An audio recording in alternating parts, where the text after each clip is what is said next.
What's up, everybody, and welcome back to the channel. My name is Michael Inman, and I'm an active duty service member in the United States military. Today, we're going to be discussing Zero Dark 30. Zero Dark 30 is a film that came out in 2012, and it gained a good amount of name recognition. It has to do with Osama bin Laden and the CIA. Really short way to describe the film is that it's like a cat and mouse chase between pretty much the United States and Osama bin Laden, but the United States, in regards to this film, the tip of the spear right now is the Central Intelligence Agency trying to locate where he is. This, of course, timeline-wise, follows the September 11th attacks, and that is generally the setting for the film. It's a true story.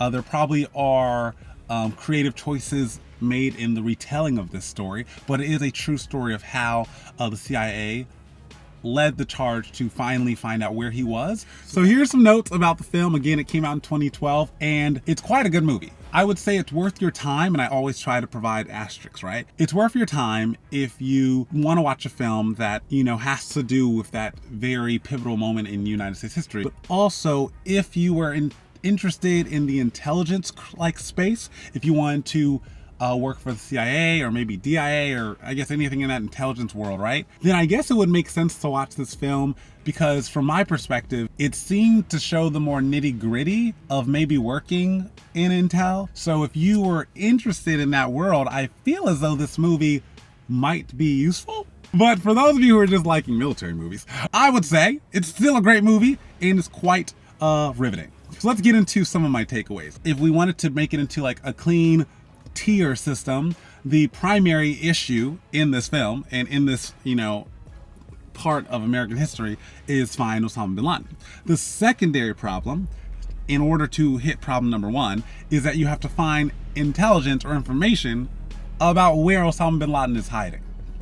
And then the tertiary or third level problem to help you accomplish the other two problems is, well, since we need intelligence, how do we vet that intelligence? And how do we find the people who have that intelligence? So find someone who has the right intelligence, get the intelligence, and then eventually, hopefully, find where Osama bin Laden is. That is how this movie unfolds. I mean, if you're doing movie reviews, you start getting into spoilers, so that's just how this works. So a couple critical spoilers that are worth mentioning include a financier, so someone who helped fund the terrorist organizations, Al-Qaeda and things of that nature. A financier was located through finding different informants, and it eventually pinpointed a financier who was pretty close to Osama bin Laden.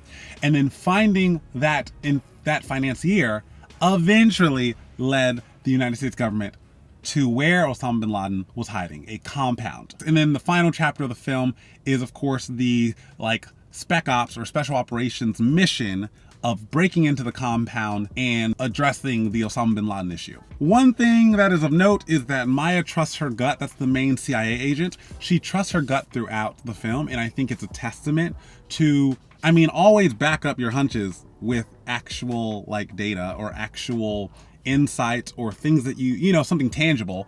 But if your gut really is telling you to look into something a little bit more or to pursue something a little bit harder, I would say you should follow your gut. That's a lesson from this movie. Next, stealth helicopters for the win. That is something I wrote while watching this film, is that stealth helicopters were a critical component of this film and of this mission. So thank you for existing. Thank you also DoD for investing in research and making stealth helicopters. Another thing right near the end of the movie is that they just take everything. So once Osama bin Laden is neutralized, they start bagging every computer, all the notebooks, all the hard drives, everything. And that is just something that I think really probably happens. Like if you break into a compound for someone important in whether it be a terrorist organization, a criminal organization, any kind of organization doing illicit things, in a modern world where computers are, very, very valuable, and the things you can do via a computer is almost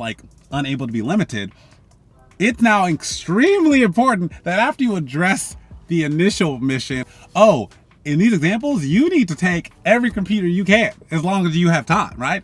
Bag and tag everything, and then leave. Don't leave anything on the table. So I liked that was shown, because I was like, oh, that makes sense.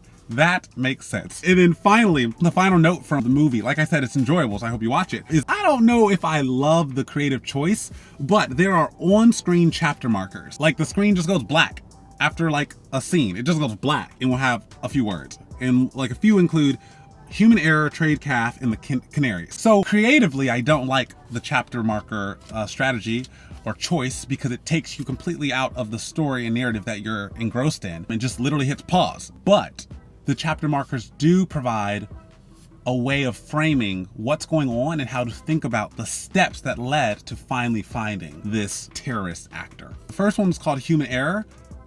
I mean, the name alone like addresses that it's a topic of concern, like human error, meaning not looking into the right things, not thinking certain informants were being honest, or assuming they were lying, or maybe they were lying and actually believing their lies and thus using resources that could have gone to actually finding Osama bin Laden. Another chapter marker, as mentioned, tradecraft. So the tradecraft section of the film, I guess, focused on, I had to Google the word, but it focused on some of the spy stuff that was done to get closer and closer to where Osama bin Laden was really hiding. So I think it makes you think about tradecraft as a subject because they put in a chapter marker. And the final one mentioned was the canaries, and I'm assuming, I think I'm right, that via canaries, it means little bird. That section of the movie was focused on getting into, like, let's say a little village, hearing what the rumors are, hearing what people are whispering about whether Osama bin Laden is there or not, and just what is the chatter in the realm in which you're looking for something. So in this case, you're looking for a terrorist leader. What is the chatter you're hearing? How legitimate do you think that chatter is? And is it hopefully getting you closer to your objective? So again, the chapter markers, not necessarily tasteful, but was very useful in regards to framing how the CIA and how these type of missions probably work. Those were my lingering thoughts from Zero Dark 30. I do hope you go see it. I will be seeing you in the future again to discuss another movie. We'll never know which movie it is until I upload it. It's always a surprise. So let me know if you've seen the movie, your thoughts on the movie. Let me know if you had similar thoughts or, you know, different thoughts.